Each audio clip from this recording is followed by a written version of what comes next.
오늘 원래 몇 분쯤 들어오시는 건가요? 안 들어오신 분이 몇 분 정도 되시나요? 뭘 먼저 얘기할까 싶어가지고. 아, 네. 그게 저희 톡방에는 40명, 아, 저까지 포함하면 교수님 다 합쳐서 40명 정도 있는데, 네. 네, 다는 못 들어오시고, 지금 사실 퇴근하는 중인 분들도 뭐 있고 해서, 아, 네네. 뒤에 좀 접속하는 분들도 있긴 있을 것 같아요. 아, 네, 네. 그러면 뭐, 네. 그 말하다가 뭐 못 들으시는 부분은 나중에 녹화한 거 네, 보시고. 녹화본 하면서 편하게 그냥, 예, 예, 네. 하시면 될 것 같아요. 네. 네, 그, 그러겠습니다. 예. 네. 그 공유됐던 제목이랑 조금 제목을 바꿨는데, 제가 이제 그 최성경 선생님을 얘기를 하다가, 그, 이넥트 프로젝트 책 소개하는 것도 좋긴 한데, 이게 책 소개보다 또 지속가능 발전 목표에 대한 이야기들을 좀 같이 나눠드리는 게 좋지 않을까 싶어서, 이제 그 부분을 좀 많이 넣었거든요. 그래서 또 나중에 그 같이 이야기를 해보겠습니다. 뭐, 중간에 잠깐 쉬는 게 낫죠? 그래도 온라인 집중도가 좀 떨어지니까 한 50분, 50분 하고 잠깐 쉬고 다시 할까요? 네. 그렇게 하는 게 낫겠죠? 네. 그렇게 진행을 하겠습니다. 네. 네.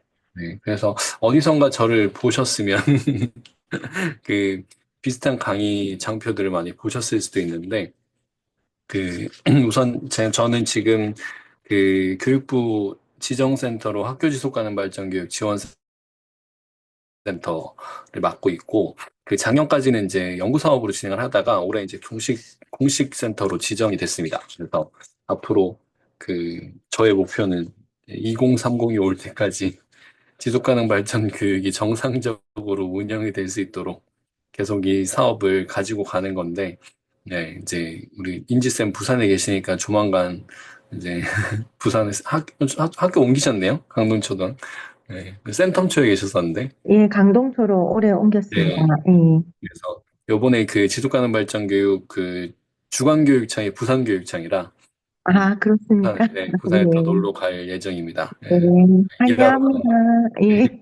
감에 연락드릴게요. 예. 그래서 그 기후위기에 대한 이야기들을 좀 하고 지속 가능한 미래에 대한 고민과 SDG 뭐 이야기를 하면서 프로젝트 이야기를 좀 드릴 거고요. 그 제가 통해서 뭐 이런 얘기 좀 더 드리겠다 했던 내용들 같이 좀 이야기 나누겠습니다.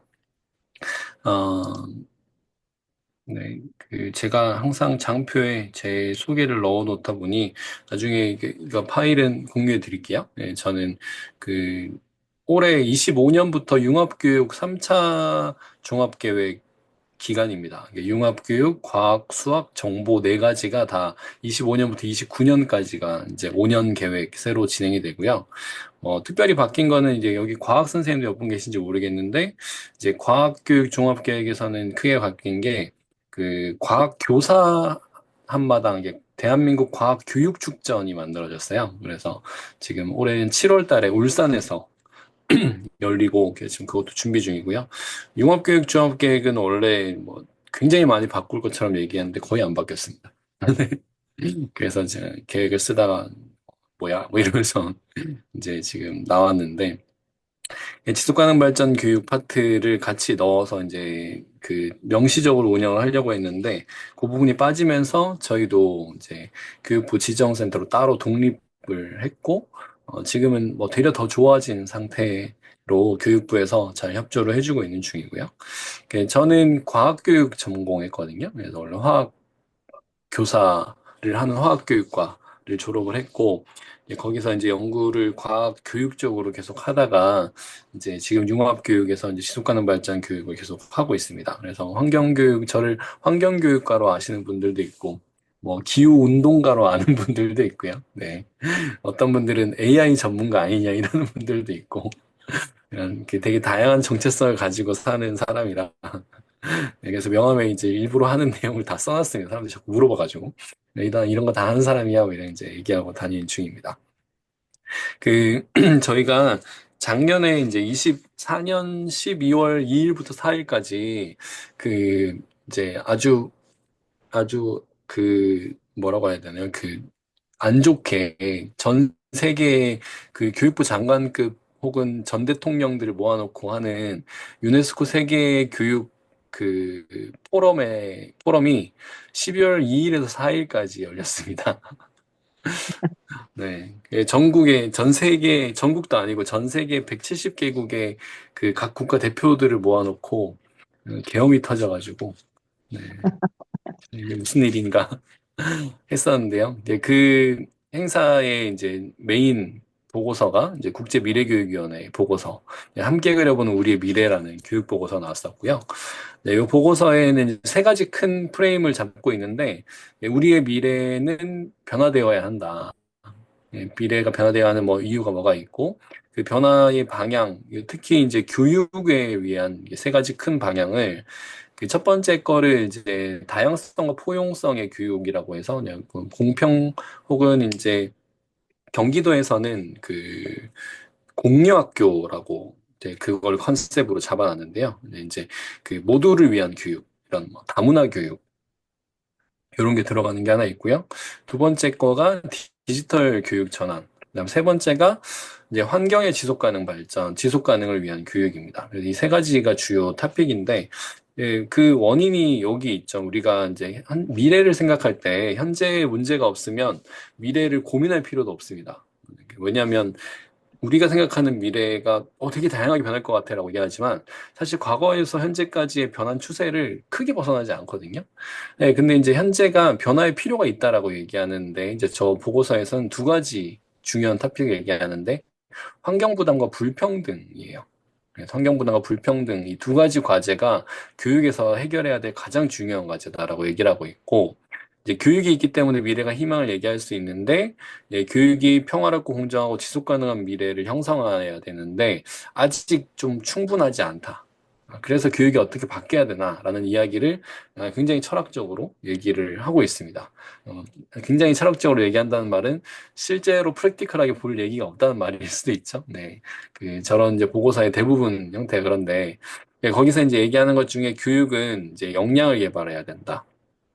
어떤 역량이냐면 지식과 기술을 제공하는 거 당연하고, 사회에 적응하고 공동체를 구성하는 역량. 그다음에 이 교육의 역할이 과거의 지식을 받아들이고 확장해서 현재에 대응한 다음에 인류와 지구의 미래에 대응해야 된다라는 게 교육의 역할이고, 이것들을 하는 게 교육이다라고 이야기를 하고 있죠. 그러면서 이제 굉장히 다양한 이야기를 합니다. 본 보고서는 한 200페이지 가까이 되고요. 요약본이 13페이지 정도 되는 요약본이 구글에서 검색할 수 있어서 편하게 보시면 뭐 조금은 도움 되실 것 같아요. 네, 그거랑 같이 이제 우리가 지속 가능 발전에 대한 이야기를 하면서 같이 이야기할 만한 24년도에 아주 중요한 국제 행사 많이 열렸거든요. 근데 사실 COP는 아시다시피 매년 열리는 행사죠. 우리가 유엔 기후변화 당사국 총회라고 해서 이제 COP라는 이름으로 열립니다. 이게 제가 29인데 뭐 매년 열리는데 왜 올해따라 중요하게 가져오셨어요 하실 수 있지만, 중요한 건 올해가 30년 차이기 때문에 중요한 거거든요. 기념비적인 해예요, 29년이. 아니, 30년, 25년이. 이래서 이제 여기서도 이제 그 부분을 알고, 우리가 행동 촉진과 의욕 증진 같은 걸 해야 된다. 우리 전 세계적으로 지금 번아웃이 이슈거든요. 그래서 이 번아웃을 해결하는 게, 이 기후에서도 그 기후 변화나 기후 문제로 인해서 너무 사람들이 힘들어하고 있다라는 거죠. 그래서 번아웃이 오고 있다. 치유가 필요하다. 이런 얘기를 하기도 하고. 그래서 의욕 증진이라는 얘기도 나오고, 행동 증진이라는 얘기도 나오고요. 그 다음에 이제 우리가 기후위기를 탄소를 안 쓰는 것만으로 해결할 수 없으니까 신규 기후재원을 조정해야 된다. 돈을 모아가지고 기후위기를 극복해야 되고, 파리 협정이 이제 나온 지 벌써 15년 가까이 됐는데, 15년까지는 아니군요. 이거 됐는데, 이제 이 협정의 세부 이행 지침이 이제 드디어 이제 거의 완성이 돼가고 있습니다. 10년 동안 계속 뭐 하다가 이제 하고 있는지, 이게 정부 간 협의체 다 이래요. 이런 문제들이 지나가고 있고, 그 다음에 이제 뒤에 또 말씀드리겠지만, 이제 플라스틱에 대한 문제들도 계속 나와요. 자, 우리가 지금 미래가 불확실하고 미래가 안정적이지 않기 때문에 지금 이런 이야기들을 하고 있다고 말씀드렸는데, 선생님들 각자가 생각하시는 우리의 미래의 불안성에 대한 이유가 있으실 겁니다. 그래서 뭐, 다들 뭐 왔다 갔다 하시는 중에 답쓰기 힘드실 테고, 우리의 미래가 불확실한 원인이 무엇일까에 대한 고민을 할 때, 아까 말했던 AI에 대한 이슈죠. 우리 학교 선생님들이니까 이 장면 되게 공감하실 것 같은데, 고장난론이라는 애니메이션이 21년 10월에 나와서 망했습니다. 코로나 때 괜히 나와가지고. 기억나신지 모르겠는데 21년 10월쯤에 갑자기 코로나가 조금 잠잠해졌거든요. 우리나라에서 확진자가 갑자기 50명 이하로 떨어진 시기였어가지고 죄송합니다. 잠시만요. 마이크 예.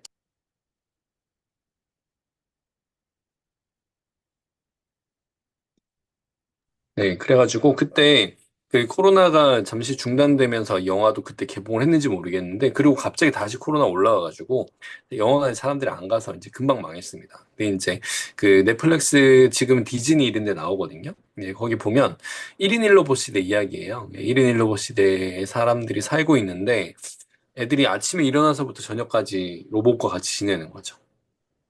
뭐 사회성도 로봇이 있어야 친구를 만들 수 있고요. 로봇이 둘이 만나가지고 로봇끼리 자기 주인의 정보를 교환한 다음에 얘와 얘가 친구가 될지 안 될지를 결정하는 사회입니다. 아니, 학교 어떻게 되지? 라는 생각이 제일 먼저 드시지 않나요? 그래서 저는 어떻게 될까 고민했는데 애들이 학교에 여기 교실 문인데요. 학교에 들어갈 때는 로봇을 이렇게 로봇 그 충전함에 넣고 들어가더라고요. 교실 안에서만은 애들끼리 만납니다. 선생님을 만나고 그 운동장에만 가도 로봇이 계속 같이 있는데 다행히 교실 안에는 이제 그 있더라고요. 그래서 AI 로봇 때문에 학교가 없어지진 않고 우리 학교가 인성과 사회성 가치를 배우는 곳이다라는 것들을 되게 중요하게 생각하고 지금도 계속 강조를 하고 있습니다. 마찬가지로 이제 두 번째 애니메이션이 쓰레기 문제에 대한 건데요. 제가 요강의는 하도 많이 해가지고 이제 많이 보셨던 분들 있으실 것 같은데, 월이는 2008년도에 나와서 이제 지금 뭐 사실 여기 계신 분들 거의 다 보셨을 것 같고, 저는 저희 딸이 이거를 한 2, 30번 보는 바람에 옆에서 2, 30번을 계속 보면서, 아, 볼 때마다 새롭다 이러면서 보거든요. 이게 첫 번째 장면인데요.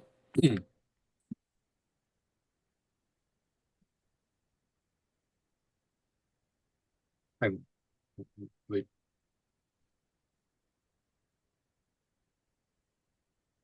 메일이 보이죠? 교수님 소리 공유를 좀 해서. 아, 네, 사운드가 네. 나오는군요. 네. 소리가 너무 크게 나올 수 있으니까 잠깐 주의하시고 제가 다시 키겠습니다. 네, 들립니다.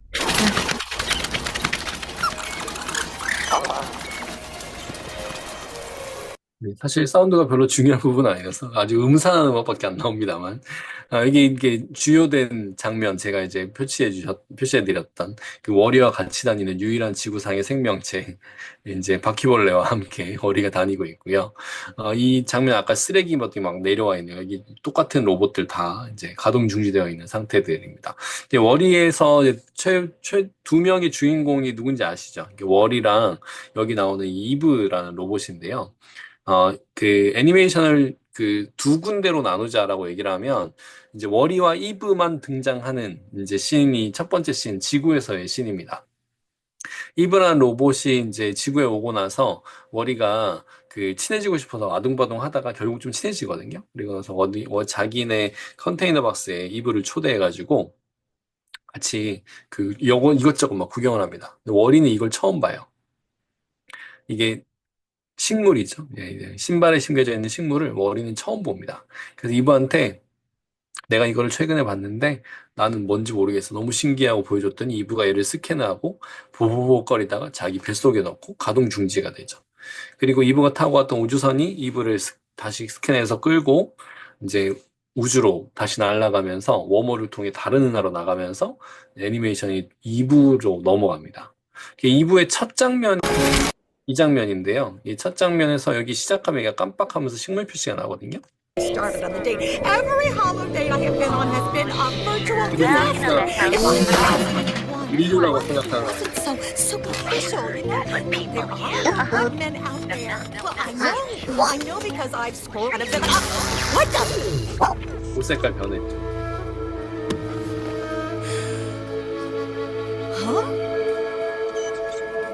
Huh? Mary? Huh? Oh, sure. Yeah, go ahead.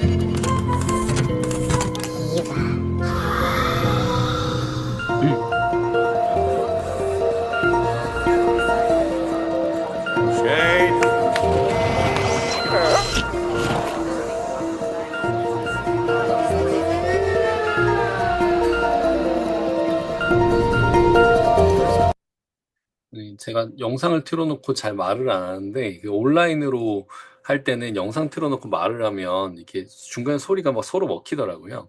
네, 여기 여자 주인공입니다. 네, 2부에서의 그 첫 등장하는 인물 중에 한 명이고요. 이 여자 주인공이 옷이 빨간색으로 변했어요. 네, 여기 옷이 빨간색으로 변한 거는 이 사람이 지금 지정된 경로에서 이탈했다라는 표시입니다. 이 애니메이션 상에서요. 그래서 빨간색으로 변하면 로봇들이 다가와서 도와줘요. 근데 로봇마다 다 제 역할이 있어서 얘는 청소용 로봇이라 얘가 빨간색으로 변해도 아무것도 하지 않습니다. 네, 그리고 아까 중간에 이제 수영장 같은 거 보였죠? 그리고 사람들이 주변에 많이 누워 있어요. 거의 이렇게. 네, 이게 이 시대의 인류는 태어날 때부터 이렇게 누워 있었기 때문에 그 척추에 힘이 전혀 없습니다. 일어서 걷질 못해요. 이게 거의 지구를 떠난 지 한 3, 4대 정도 지난 시기고, 사람들은 여기에 있는 이 메타버스 상의 세상을 보면서 와, 되게 편하겠다라고 생각하지만 굉장히 우울한 디스토피아적 미래를 그리고 있는 장면입니다. 왜냐하면 우리나라가, 그러니까 전 세계가 23년도에 인구를 80억을 넘어섰거든요. 인도가 중국의 인구를 넘어섰고요. 80억의 인구 중에 생존한 인류가 이 우주선에 탄 인류가 전부입니다. 근데 사람들은 그 생각을 잘 안 하는 거죠. 사람들이 저기 다 있었네. 200명 정도밖에 안 되고 있는데 다 있었대요. 그래서 그 거의 노아의 방주죠. 이브가 식물을 보고 스캔해서 가져갔던 이유는 노아의 방주랑 똑같은 슬롯입니다. 그래서 이게 노아의 방주가 물이 이제 다 가득 차서 그 물 위에 떠 있던 배에서 새를 날려보내서 세 번째 새가 식물을 물고 내려와서 아라라산에 착륙을 한다라고 이야기를 하거든요. 근데 이제 여기서는 이브가 10번째 이브입니다. 실제로. 똑같은 로봇이 9번이나 지구를 갔다 왔어요. 그래서 이제 이브가 갔다 온 다음에 식물을 처음으로 찾은 거죠. 이 식물을 가지고 오면 이 우주선이 지구로 다시 돌아갈 준비를 합니다. 근데 뭐 그 뒤에 뭐 여러 가지 이슈가 있지만 이 사람들이 다 이거 화면 보고 있어요. 수영장에서 사람들이 수영을 아무도 안 합니다. 수영을 할 수가 없죠. 척추에 힘이 없는데. 메타버스 상에 나는 다른 사람과 놀고 있는데 실제로는 이 위에서만 삽니다. 마지막 부분이에요.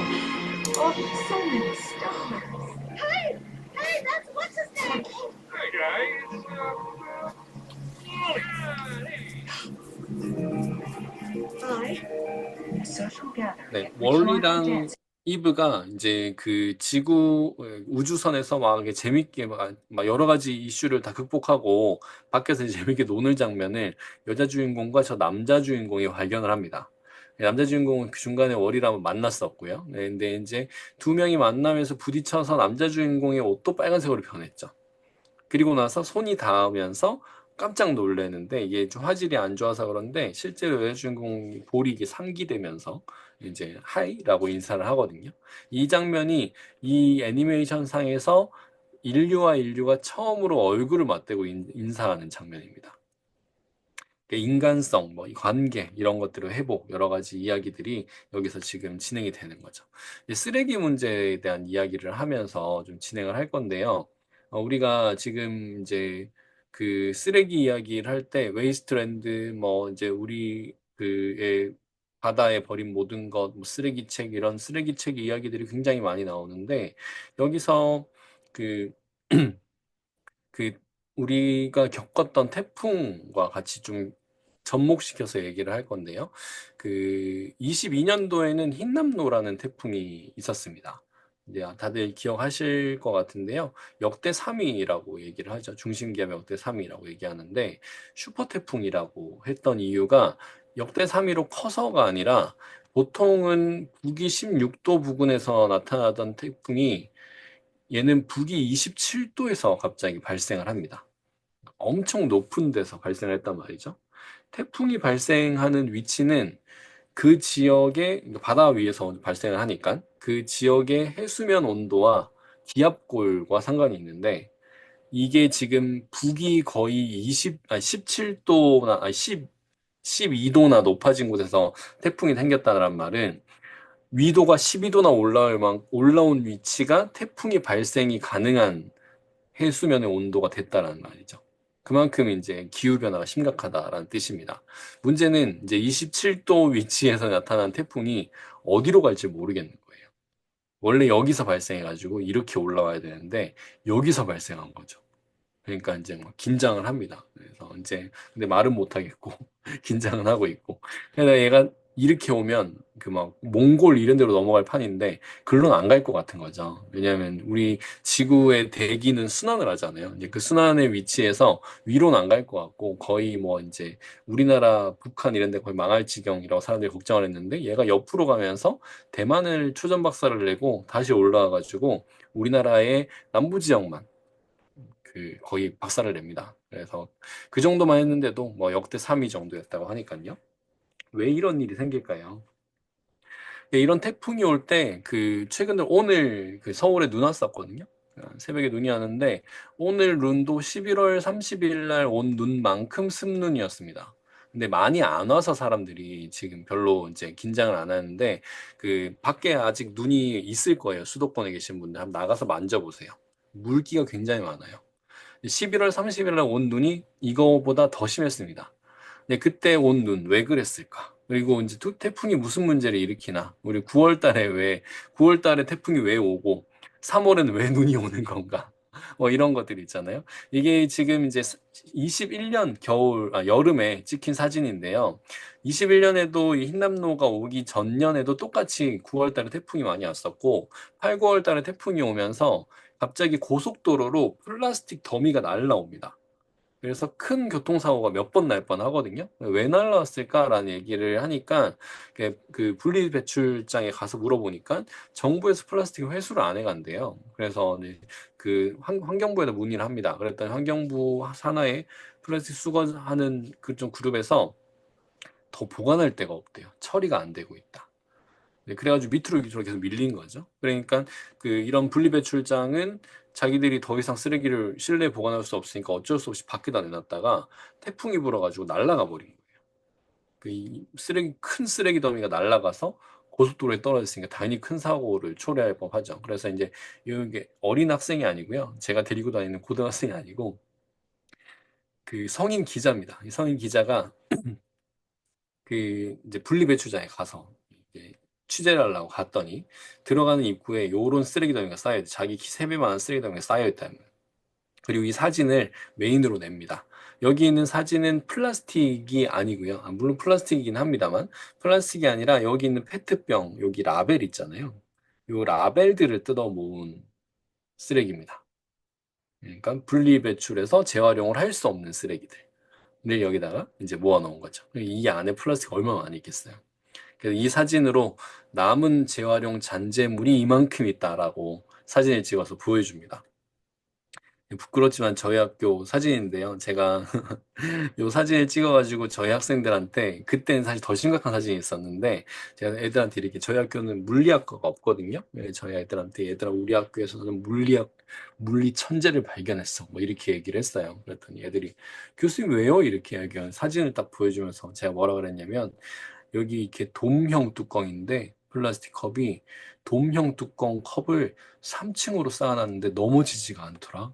이렇게 애들한테 얘기했던 애들이 와 하면서 까르르 거리다가 아 이거 아니다 싶어가지고 교수님이 왜 저러실까. 그러니까 제가 얘들아 너희 왜 컵을 여기다가 얹어놓니? 라고 얘기를 했더니 애들이 뭐 이렇게 그 여사님들이 여기다가 버리지 마라 그랬대요. 왜 버리지 말라고 했을까? 남은 음료들을 다 쏟겨서 더러워진다고. 그래서 제가 너희는 초등학교, 중학교, 고등학교 12년 학교 다니면서 분리배출을 어떻게 해야 되는지 배우지 않았니? 라고 질문을 했습니다. 어떻게 해야 돼? 음료 남은 거는 어디다 버리고 한번 헹궈가지고 이제 분리배출할 거 부분해가지고 버려야 된다고 배웠대요. 근데 왜 안 해? 대학교에 가면 누가 안 해도 된다고 가르쳤어? 혹시 여사님들이 너희 청소 대신해 주신 분들이시니? 뭐 이렇게 얘기했던 애들이 이제 그때부터 이제 긴장하기 시작합니다. 아, 교수님 또 저런 말 하면 또 뭐라고 얘기할 건데. 그래서 또 한술 더 떴죠. 계산 한번 해볼까? 이러면서. 우리 학교 서울여대 1년에 1850명 들어오는데, 그러면 전교생이 이제 6,600명 좀 된다. 전교생 중에 그 당시에 저희 학교에 이제 요 정도 인원이었고요. 그 한 15% 정도가 중도 이탈합니다. 자퇴하고 다른 학교 간다거나 하거든요. 5,600명인데, 내가 크게 통 먹고 휴학생 1,000명쯤 빼줄게. 4,600명. 원래 보통 저희가 1년 휴학생 한 700명쯤 되거든요. 네, 그러니까 하순 600명. 근데 너네 월화수목금 학교 다 안 나오잖아. 그러니까 중앙 정정해가지고 하루 빼지. 그러면 4일 등교한다고 셈 치고 5분에 사니까 80%로 계산해서 3,600명이라고 치자. 우리 텀블러 몇 명이나 쓸 것 같아? 라고 얘기했다 애들이 20%요? 이렇게 얘기를 하더라고요. 그래가지고 근데 그때 제 수업이 50명 듣는 수업이었는데 3명이 텀블러 가지고 있었어요. 그래서 애들이 교수님 10%밖에 안 될 것 같아요. 10%도 안 될 것 같아요. 이러길래 너희가 20%를 목표로 하고 있다고 생각하고 더 해줄게. 20% 빼면 2,900명이 텀블러를 사용하지 않는다는 뜻인데 너네 하루에 음료 한 잔씩 사 먹지. 그러니까 다 사 먹는데요. 900명 안 사 먹는다고 냅또 콩 크게 빼줄게. 그럼 하루에 2,000잔이 그냥 너네가 일회용 컵에 먹는 건데 일주일은 아까 여기 4일로 했으니까 원래 5일이니까 10,000개 원래는 사실 7일이지만 5일로 해줄게 10,000개 하지만 1년은 52주지만 너네 학교 오는 주는 30주니까 1년에 30만 개를 너네가 버리고 있는 거야. 이 작은 대학교에서. 근데 실제로 너네 방학 때도 학교 많이 있지, 직원들도 있고 교수들도 있지, 시험 기간에 몇 잔씩 마시지, 우리가 버리는 일회용 개수 40만 개가 넘는데 저거를 어떻게 감당하지? 라고 얘기를 하면서 애들한테 이제 이런 이야기를 합니다. 자, 이게 또 다른 행사 이야기인데요. 24년 11월 25일부터 29일까지 인지쌤이 계신 부산에서 그 INCPP라는 행사가 열립니다. 네, 그래서 아마 이제 그 그린피스 같은 데서 시위하러 가고 이랬었거든요. 이게 정부 간 협상위원회인데요. 그 인터거버넌셜 니고시에이션 커미티라고 해서 그 정부 우리가 보통 이제 탄소 배출권 관련해 가지고 뭐 그 나라의 대표들의 역할을 하면서 토론하는 수업 같은 걸 비슷한 거예요. 이것은 실제 정부 간의 협상위원회를 하는데 뭐 정부 대표들만 오는 게 아니라 산업계 대표들도 옵니다. 플라스틱 없애자. PP, 플라스틱 폴루션을 위한 INC 행사였습니다. 그래서 이제 이게 우리나라가 부산에서 열린 게 5번째였는데요. 이게 왜 부산에서 열리게 됐냐면, 그 당시까지 전 세계의 1인당 플라스틱 사용률 1위가 대한민국이었습니다. 그래서 부산에서 열렸어요. 2025년 산정 2024년 1인당 플라스틱 사용률 대한민국이 2위를 했습니다. 어, 우와, 한 등수 떨어졌다. 박수 아, 이러면서 이제 아. 사람들이 이게 좋은 일이냐라고 얘기를 하지만, 음, 플라스틱 사용이 너무 많은 나라에서 하자. 우리나라 COP29 아까 얘기 드렸는데, COP28 시기에 그 석유 산유국들이 대한민국 기후 악당이라고 한글로 팸플릿 들고 공항에서 대한민국 꺼져라 그랬었어요. 네. 아, 네, 그러면서 이제 막 그런 우리나라가 얼마나 이제 환경 기후 악당, 뭐 쓰레기 악당, 음, 음, 5차 중재안을 그 6차에서 끝나거든요. INC 회의는 6차에서 끝나려면 5차에서 결정이 나야 됩니다. 부산에서 열리면서 결정이 나길 바랬는데 우리나라에서 준비를 제대로 안 해요, 사실. 음, 그래가지고 아무것도 결정이 안 납니다. 그리고 수많은 석유 회사들이 와가지고 로비를 펼치는 거죠. 결정 못 나게. 막았어야 되는데 못 막는 거죠. 그래서 우리 추가 협상 회의 해야 될 것 같다. 올해 마지막 6차 회의가 브라질의 상파울루에서 열리는데 그때 발표가 아무것도 안 날 것 같은 기분이에요. 자, 플라스틱 쓰레기를 해소하기 위해서 이 한 청년이 엄청난 일을 하는데요.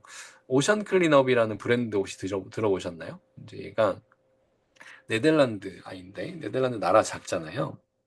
15살 때쯤 아빠한테 그 태평양에 플라스틱 쓰레기 섬이 있다는 얘기를 듣습니다.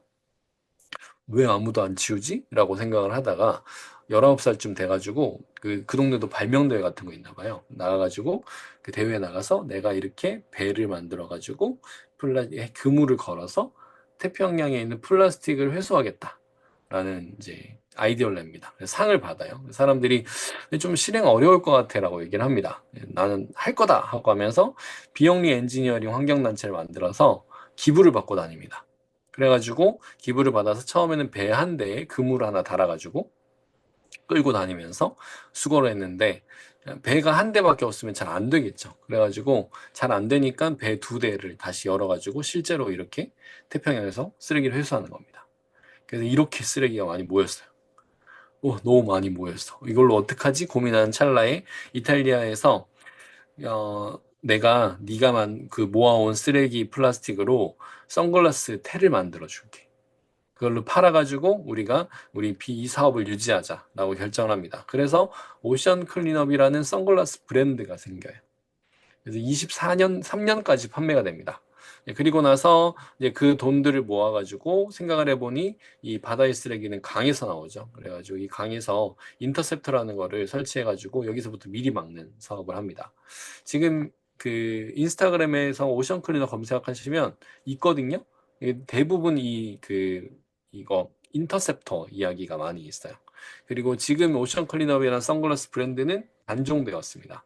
앞으로 7년간 사업을 할 수 있는 비용을 다 모았고 우리는 수익 구조 영리 회사가 아니기 때문에 더 이상 판매하지 않겠다라고 얘기를 했고 혹시 이탈리아 회사에서 계속 만들겠다고 하면 자기들은 플라스틱 계속 공급할 의향이 있다라고 했지만 이 회사도 뜻을 같이 해서 사업을 중단합니다. 저도 비슷한 거를 해보고 싶어서 한 건 아니고요. 그 22년도에 자원재활용법 규칙이 개정되면서 일회용 컵 및 빨대, 플라스틱 빨대 사용이 금지됐습니다. 그래서 1년 동안 계도 기간을 줄 테니 23년 말이 될 때까지 다 바꿀 준비를 해라 라고 얘기를 했어요. 그랬는데 23년 11월 7일 날 갑자기 환경부에서 일회용품 규제 완화를 합니다. 그 사유로 든 게 우리 지역에 그 어떤 사람들이 민원을 넣었대요. 어묵을 파시는 분, 오뎅을 파시는 분들이 오뎅을 팔려면 국물을 팔아야 되는데 오뎅 국물을 종이컵에다 줘야 되는데 종이컵을 못 쓰면 오뎅을 못 판다는 거예요.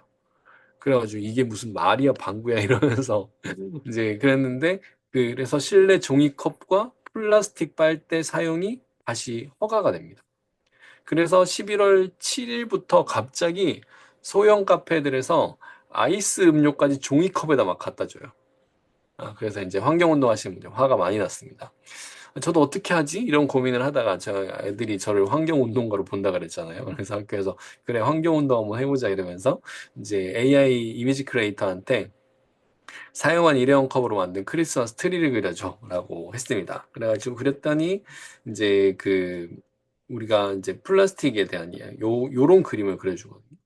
이거 그림을 보고 이거 할만한데? 라는 생각이 들더라고요. 그래가지고 애들하고 이제 수업 때 얘기를 했어요. 이런 얘기를 했습니다. 아까 제가 INC5 관련된 기사인데 기후변화와 플라스틱 문제가 별개 사안이 아니야 라고 얘기를 하면서 제가 최근에는 아까 습눈 이야기 드렸잖아요. 24년 11월 30일 날 습눈이 내려서 수도권에 나무랑 다 부서지거든요.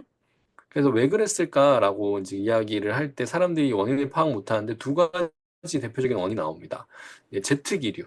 우리 겨울에 사만사온을 만들어내는 제트기류가 원래는 이제 북한 주변 그 위에서 에어커튼으로 이제 공기의 대류로 인한 에어커튼이 찾아서 그 제트기류를 막아줘야 되는데 이게 기후변화 때문에 에어커튼이 없어졌어요. 그래서 지금은 칼바람이 거의 우리나라에 직격합니다. 부산에도 겨울 되면 이제 엄청 차가우실 거예요. 그러니까 춥다가 아니라 차갑다, 막 찢어질 것 같다 이런 느낌 드는 게 다 그 제트기류 때문입니다. 그 전리저기압이라고 하는데요. 이 제트기류가 오고 그리고 이제 그 또 다른 이유는 서해의 기온 상승 때문인데요. 이게 서해가 그때 평균 11월 말의 기온보다 2도씨가 높았어요. 자, 왜 높았을까? 사람들 잘 모르겠는 기후변화 때문이지라고 얘기만 하는데 플라스틱 때문입니다. 플라스틱이 바다에 떠다니죠. 물은 비열이 높아요. 빨리 안 올라갑니다. 근데 플라스틱은 떠다니잖아요. 얘가 햇빛을 받으면 얘는 엄청나게 온도가 빨리 올라갑니다. 그런데 물이랑 맞닿아 있잖아요. 열전도 현상이 일어나는 거예요. 물이 막 같이 뜨거워지는 거죠. 쓰레기 때문입니다. 전부 다. 음. 그래서 이제 이런 이야기들. 우리나라가 1년에 커피 405잔 마신다는데, 한 사람당. 선생님들 얼마 마시는지 모르겠지만, 그 405잔 중에 나는 1년에 몇 잔이나 일회용 컵으로 드시고 있는가를 한번 생각해 보시고, 나는 따뜻한 거만 먹으니까 종이컵이라 괜찮아, 이렇게 생각하지 마시고. 자, 그래서 애들이랑 이걸 해보자라고 얘기를 했거든요. 그래서 컵트리 챌린지라는 걸 열었습니다. 그래서 이제 이런 걸 만들어 가지고 우리 쓰레기 어떤데 이제 컵 분리배출하자. 한 번만 씻어서 버려라. 분리배출해주면 내가 너네 하나당 그 헹궈서 버리는 거 하나당 100원씩 쳐가지고 나 기부할게. 나 1년 연봉 다 써도 상관없어. 뭐 내가 한 달치 월급만이라도 기부하게 해줘. 뭐 이런 애들한테 내 돈을 털어가지고 뭐 이런 식으로 이제 행사를 했는데 와, 저는 저희 학교 애들이 환경 감수성이 꽤나 높다고 생각했거든요. 제가 학교 와가지고 뭐 몇 년 동안 막 쓰레기 얘기를 한참 하고 다녔기 때문에. 근데 컵이 버려지는데, 와, 상상하지 못하게 버려지더라고요. 한 번만 헹궈달라고 하는데 그 한 번을 헹구지 않고 크림이 가득한 걸 버리는데요. 이게 저희 여대잖아요. 여대니까 저희 학교 애들 까서 우리 학교 애들한테 미안하지만 깔 건 또 까야 되니까. 그래서 애들이 밥을 잘 안 해요. 밥을 잘 안 먹고 음료를 사 마시면서 한 끼를 채우는데 당이 떨어지잖아요. 공부하다 보면. 그러니까 아주 크리미한 음료를 사가지고 먹다가 또 20대 초반 예쁘기를 탐독하는 여성들이지 않습니까? 애들이 또 막 크림이 가득하고 당도가 높은 음료를 먹다가 내 몸에 죄악을 범하는 것 같다고 생각하면서 밥만 먹고 버려요. 네가 헹궈서 버리지 그러면. 그거를 그대로 막 컵 회수기에 다 쌓아놓은 거예요. 그래서 컵 회수기 더러워지지 어쩔 수 없이 막 저희가 막 씻었습니다. 도저히 못 씻겠는 건 안 되겠어서 버리고 냄새 나잖아요. 놔두면 그래가지고 냄새가 안 날 정도로 씻을 수 있는 것만 모아가지고 씻었는데 결국에 아무튼 컵트리를 만들었습니다. 여기 이제 모았던 컵이 이제 650개 정도 모았는데 50개도 안 씻어서 보냈어요. 애들이 650개 중에 50개 빼고 600개 저희가 다 씻었습니다. 그래가지고 학교에서는 와 멋진 크리스마스의 기적의 트리가 생겼어요 하면서 이제 박수치고 기사도 막 나오고 황교안 교수님 역시 와, 애들과 이런 의미 있는 프로젝트 해주셔서 너무 좋다. 와 우리 대표 학생들 나가서 발표도 하고요. 뭐 그랬었는데 저는 이거 딱 끝나고 내년부터 이거 하지 말까. 매년 이렇게 600개 컵을 어떻게 신나 우리 학교 애들 환경감수성이 이렇게 없나 되게 고민했었거든요. 근데 애들이 2월 이거를 이제 전시를 12월 크리스마스 이틀 전에 했고요. 2월 달이 됐는데 도서관에 요거를 이렇게 쌓아놨더라고요. 이렇게 삼각뿔로 이렇게 만들어가지고 여기 위에다가 컵을 못 닿게 만들어놨어요. 그래가지고 여기다가 이제 저희 학교 애들은 저희를 슌이라고 부르는데요. 슌이는 일회용 컵을 잘 버리고 헹궈서 분리배출한다. 이렇게 웹툰을 만들어서 이렇게 얹어놨어요. 학교에 이런 거 누가 얹었는지 언제까지 전시할 건지 안 적어 놓으면 저희 학교는 3일 내로 바로 버리거든요. 근데 지금 1년째 그대로 있습니다. 모든 사람이 공감하고 있다는 뜻이죠. 학교 직원들까지 다 공감하고 있어요. 얘가 있으면 컵을 못 버리거든요. 누가 여기 사이에 비집고 컵을 버리겠어요. 그죠? 그리고 이 바로 건너편에 텀블러 세척기도 있고요. 애들이 이제 컵을 씻어서 버리기 시작을 합니다. 7월 달에 이제 대학 캠퍼스 포럼에서 이제 컵트리 챌린지라는 이름으로 저희 학생 팀장이 발표도 이렇게 진행을 했어요. 그래서 이제 좀 마음이 놓여가지고 23년도에 했잖아요. 24년도에는 이런 이야기들을 학생들한테 했습니다. 우리나라가 세계 1위래. 너네 여기 중에 몇 개 났어? 뭐 이런 이야기를 막 하다가 재밌게 이게 지금 우리 부산으로 가는 행사 하고 있을 때였으니까 24년도니까 이거 안 되면 큰일 나. 하면서 이제 애들하고 우리 다 잘해야 돼 하고 학생들이랑 이제 프로젝트를 다시 열었어요. 24년도 프로젝트 이름은 버려지는 것들과 함께 메리 크리스마스였습니다. 그래서 업사이클링 전시회를 해가지고 그 7조, 이게 5명씩 7조를 만들어서 쓰레기를 하나씩 정해서 이 쓰레기를 업사이클링 해가지고 크리스마스를 기념해보자. 이런 행사를 했었어요. 이제 우리가 1.5도 특별보고서 얘기를 들어보셨을 텐데, 1.5도 특별보고서는 IPCC라는 단체에서 냅니다. 예, 여기 나오는 이 두 개의 보고서가 IPCC라고 해서 기후변화 국가 간 협의체인데요. 이제 21년도에 본보고서가 나오죠. 6차 보고서가 나오면서 22년도에 정책 결정자들하는 요약본이 나옵니다. 네, 주변에 아시는 정치하시는 분들 있으시면 꼭 읽어보시라고. 너네가 워낙 이런 걸 안 읽으니까 요약본까지 만들지 않냐라고 얘기를 해주시면 됩니다.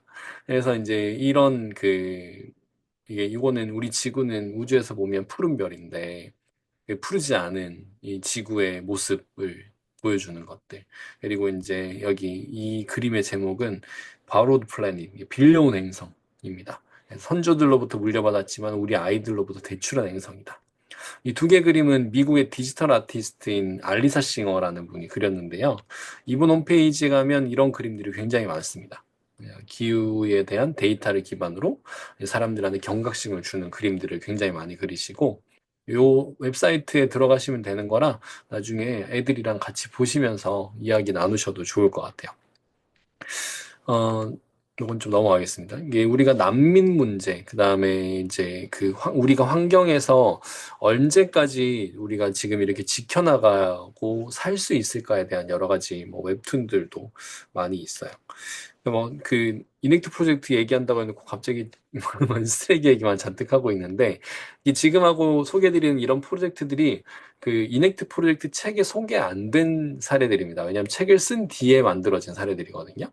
사실 다 이넥트 프로젝트를 기반으로 했던 사례들이라, 네, 책에 있는 사례들은 또 나중에 책을 보시면 보실 수 있는 거라, 내용들을 만들었습니다. 바다 거북이 전 세계에 7종이 있거든요. 7종의 바다 거북 중에 우리나라에서는 4종밖에 못 보는데요. 되게 숫자 작죠. 바다 거북은 실제 멸종위기 종 중에 위기 단계에 속한 종입니다. 그래서 이 위기 단계에 속했던 바다 거북에 대한 연구가 있는데, 여기 이제 마차와 사토, 이렇게 사카모토 이분들이 연구한 논문에 의하면 바다 거북이 5월에서 8월 사이에 알을 낳습니다. 그런데 보통 우리가 바다 거북이 알을 낳는 지역의 모래사장의 온도가 29도 정도 되거든요. 그런데 이 시기에 더워졌으니까 이런 연구를 했겠죠. 그래서 29도의 알을 낳는데 지금 그 당시 바닷가 모래사장의 온도가 31도를 넘어서기 시작을 하거든요. 이런 일이 생겨서 어떻게 해야 되지? 라고 이제 고민을 합니다. 알이 부화되기 4일 전의 온도를 기준으로 얘기를 하는데요. 그 기준으로 얘기하는 이유가 뭐냐면, 우리 인간처럼 순놈 안놈이 정해져 있는 게 아니라 암수가 이렇게 춥고 습하냐 뜨겁고 덥냐에 따라 정해집니다. 단백질 변성이 일어나요. 그래가지고 31도를 넘어가면 암컷만 태어납니다. 아까 모래사장 온도가 31도 넘어섰다 그랬죠. 지금 32도, 33도 넘어가거든요. 암컷만 태어나는데 32도 넘어가면 100개를 낳으면 30개도 부화를 안 해요. 그러니까 한 대 걸치면 바로 멸종합니다. 알을 100개를 낳았는데 30개 부화했는데 다 암컷이야. 그 다음 때가 태어날 수 없게 되는 거죠. 이런 일들이 계속 일어나기 때문에 우리의 기후위기, 쓰레기 문제, 기후위기, 생태계 문제 벌어지죠. 이 그래프 주로 많이 보셨을 텐데 1980년 기준으로 한번 보시면 40년이 지난 동안 1도가 상승을 했고요. 그리고 앞으로 130년 동안 0.4도 정도 상승을 했습니다. 요것도 많이 올라간 건데 40년 동안 4도가 상승하죠. 그리고 아까 1.5도 특별보고서가 나온 시기가 이 시기인데요. 급증하죠. 온도가 갑자기 급증합니다. 그래서 특별보고서 나온 거거든요. 1.5도가 누가 티핑 포인트 이런 얘기를 하는데 사실 1.5도는 티핑 포인트가 아닙니다. 1.5도를 넘어서는 순간 자생력이 점점 떨어지는 거고, 실제로 과학에서 말하는 티핑 포인트는 2.6도 정도를 판단을 하고 있는데요. 넘어서면 온도가 꺾이지 않는다라고 얘기를 하거든요. 꺾어 다시 내려와야 되니까. 왜 이렇게 온도 상승이 일어날까를 고민하다가 사람들이 지구온난화는 온실가스 때문이라고 생각을 하잖아요. 그래서 6대 온실가스를 지정을 해두죠. 이 6대 온실가스를 뒤져봤더니 1980년 이후부터 하나씩 하나씩 금지를 시켜서 2020년 부근에 온실가스가 증가하고 있는 게 하나도 없습니다.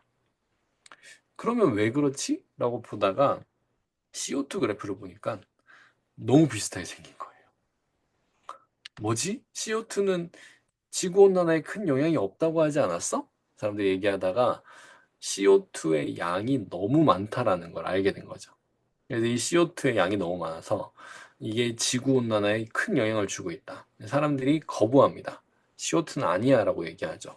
왜 아니야 라고 얘기를 했을까요? CO2는 인간 활동 때문에 생기는 가스입니다. CO2를 규제해야 된다라고 말하는 순간 사람이 하는 모든 활동을 중단해야 돼요. 하다못해 우리 숨만 쉬어도 이산화탄소 내뿜잖아요. 그러니까 얼마나 그 인간에게 제약을 많이 주겠어요. 사람들이 얘기합니다. 2000년 전에도 비슷해졌다는데 하고 2000년 전 그래프를 가져갔더니 아닌데? 옛날에 기원전에 또 그랬어? 라고 10,000년 전 그래프를 가지고 와도 높은 데가 없습니다. 우리가 기온 변화 아까 제가 이제 뭐 2도씨, 뭐 2.6도 뭐 이런 얘기를 했지만 시나리오상 여기 두 번째 시나리오 가는 그래프 이렇게 그리거든요, 보통. 우리가 과거로부터 현재까지 그려온 기온 변화 그래프를 여기서 이렇게 지수곡선으로 그려버리면 증가폭이 너무 크고요. 이렇게 직선으로 끊습니다. 직선으로 그어가지고 미래를 예측해 보면 여기가 되는데 2100년의 서울 기온이 현재보다 4도에서 5도 가까이, 뭐 적어도 3도에서 5도까지 올라가는 그래프. 1.5도 특별보고서는 이렇게 그립니다. 그래서 한 2도 가까이 올라갔다가 1.5도로 다시 수렴해야 돼. 근데 이 그래프는 사실 좀 불가능한 그래프가 됐고요. 지금은 이제 한 2.4도까지 올라갔다가 2도로 내려오는 정도의 수렴 그래프가 가능하다라고 보고 있는데 그것도 2050년에 넷제로가 돼야 됩니다. 탄소 중립이 돼야 이제 가능해진다라는 시나리오거든요. 뭐 되게 이제 뜨겁고 덥고 여러 가지 상황들이 거쳐집니다. 이제 뭐 기온 변화 뭐 이런 이야기들 좀 많이 하면서 생태계에 대한 이야기 드렸는데 우리가 지금 뭐 이넥트 프로젝트 지속 가능 발전 뭐 이런 이야기를 하는 제일 큰 이유가 이 기후 변화 때문이거든요. 그래서 제가 요 뒤에까지만 좀 보고 잠깐 쉴까 하는데요. 그 지속 가능 발전 누구를 위함일까요? 라고 애들한테 질문을 한번 해보시면 좋을 것 같아요. 자, 1번 자연 지구를 위함이다. 2번 나 우리 인류를 위함이다. 라고 질문을 던지면 아이들 뭐라고 대답할까요? 네, 둘 다라고 대답하면 굉장히 좋은 거고요.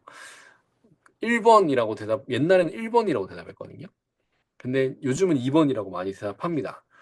이런 책이 있어요. 지구는 괜찮아, 우리가 문제지. 라고 하면서, 지구는 괜찮아요. 이제 막, 안 되면 우세종 멸종시키면 됩니다. 옛날에 공룡 멸종했잖아요. 공룡 멸종한 이후로 우세종 멸종은 한 번도 없었는데, 작년에 국제지질학회에서 인류세라는 용어를 공식화할 것인가에 대한 회의가 열리는데, 그 결정이 안 됩니다. 왜 결정이 안 되냐면 아직까지 인류가 지구의 역사를 기반으로 했을 때 인류가 최우세종인 시기의 기간이 너무 짧았다. 그걸로 지금까지 인류가 인류세라고 얘기하기는 어렵다. 근데 인류세가 결정이 되는 순간 지구가 화나면 인류를 멸종시킵니다. 사실 뭐 결정 안 나더라도 지금 누가 봐도 인류가 지구의 우세종이죠. 지금 인간보다 더 강한 종 없잖아요. 이렇게 했을 때 우리 지구보다는 사실 우리 인류가 지구에 지속 가능하게 살고 싶어서 이걸 하는 거죠. 근데 아이들한테 이걸 잘못 설명하면 그러면 결국 우리가 잘 살면 되는 거잖아요. 라고 얘기를 합니다. 애들한테 지구 이만큼 더워진데 너네 어떡할래? 라고 얘기하면 교수님 저희 집은 에어컨 잘 나오는데요? 라고 얘기를 하거든요. 에어컨 있는 데만 가면 된대요. 근데 그 에어컨이 문제야 얘들아 라고 얘기를 하면 이제 그게 애들은 이해가 안 되는 거예요. 그래서 우리가 왜 지구와 함께 공존해야 하는가에 대한 이야기를 해야 되는데 그래서 지속가능 발전의 등장 배경이 이렇게 나오는 겁니다. 빈곤과 불평등의 문제, 기후변화, 사회경제적 문제를 같이 해결하지 않으면 안 된다라는 거죠. 그래서 이제 여기에 대한 이야기들을 나누면서 그 선생님들이 이제 예전에 공부하셨던 시기들은 다 리우환경협약 시기부터 이제 MDGs 시기, 밀레니엄 개발목표 때 시기일 가능성이 큽니다.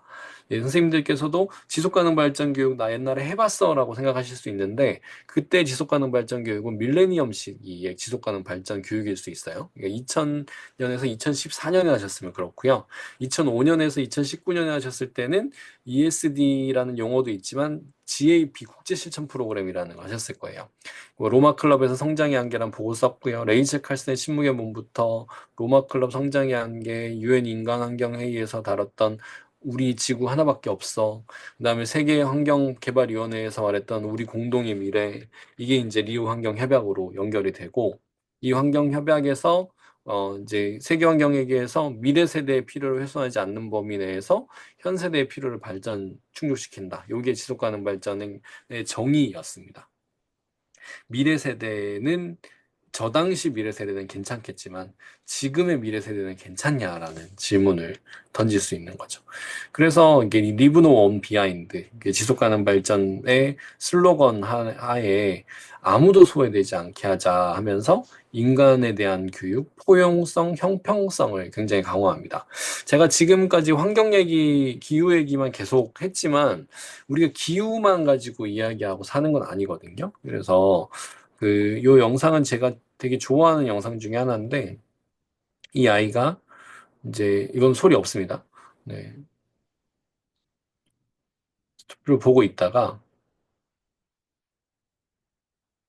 네, 미니가 이렇게 말을 거는데 대답을 안 해요. 처음에. 그래가지고, 왜 안 하지? 라고 했더니, 왜 안 하지? 라고 했더니 여기서 이제 얘기를 해줍니다. 이 아이가, 죄송해요. 다시. 저- 여기 보호자가 이제 두드리고 저기 좀 볼래? 라고 얘기했고 미니랑 잠깐 뭐라고 얘기를 하는데 잘 안 들었는데 미니가 계속 수화를 하죠. 디즈니랜드가 흔한 놀이공원 디즈니랜드 꿈과 사랑이 가득한 나라 디즈니랜드에 직원들도 수화를 할 줄 알더라고요. 우리나라 롯데월드 직원들 수화할 줄 알지 잘 모르겠네. 에버랜드랑. 이게 포용성의 개념이라고 저는 생각을 했습니다.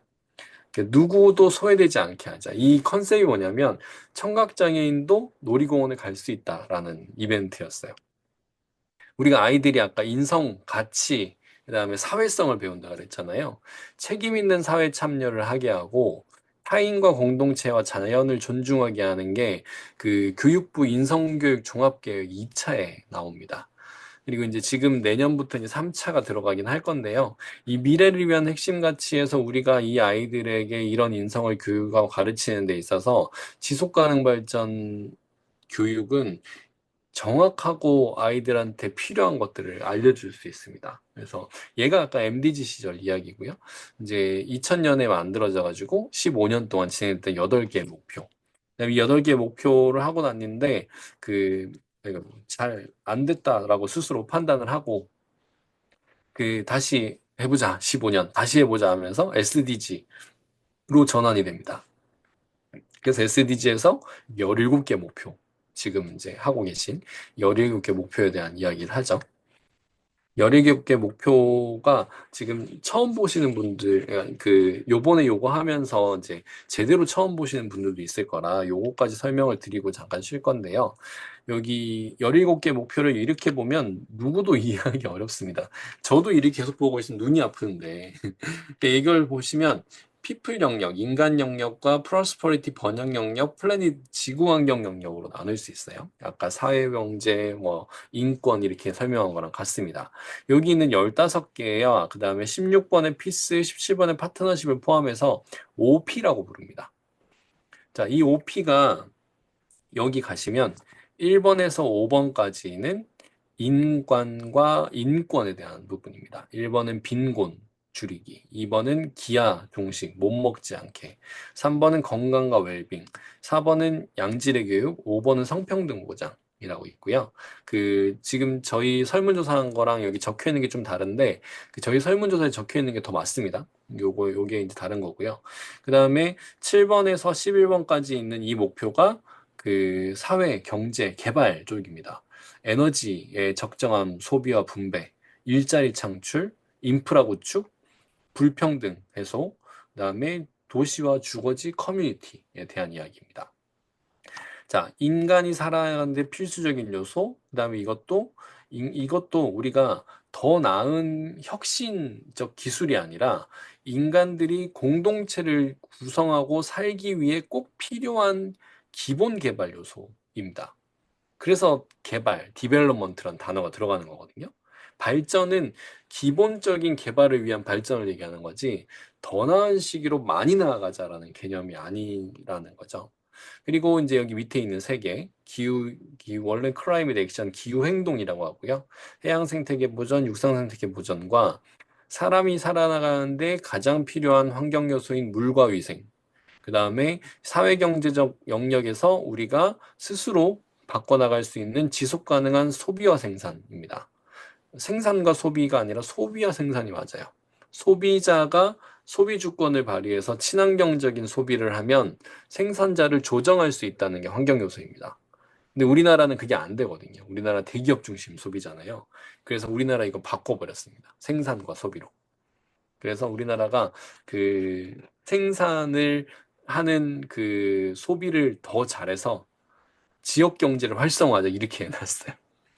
물론 이제 쓰레기 여기도 있지만 그래서 이제 이런 부분들이 이렇게 나눠서 보시면 아 이렇게 요거 환경 이렇게 되는구나라고 이해하실 수 있을 것 같아요. 그래서 뭐 세부 목표가 무엇인지라기보다는 이제 주제 혹시 아직 안 정하신 분들이 있으시다면 뭐 이 목표들에 대한 이제 간단한 설명들을 기반으로 해서 나중에 주제를 정하셔도 될 것 같아요.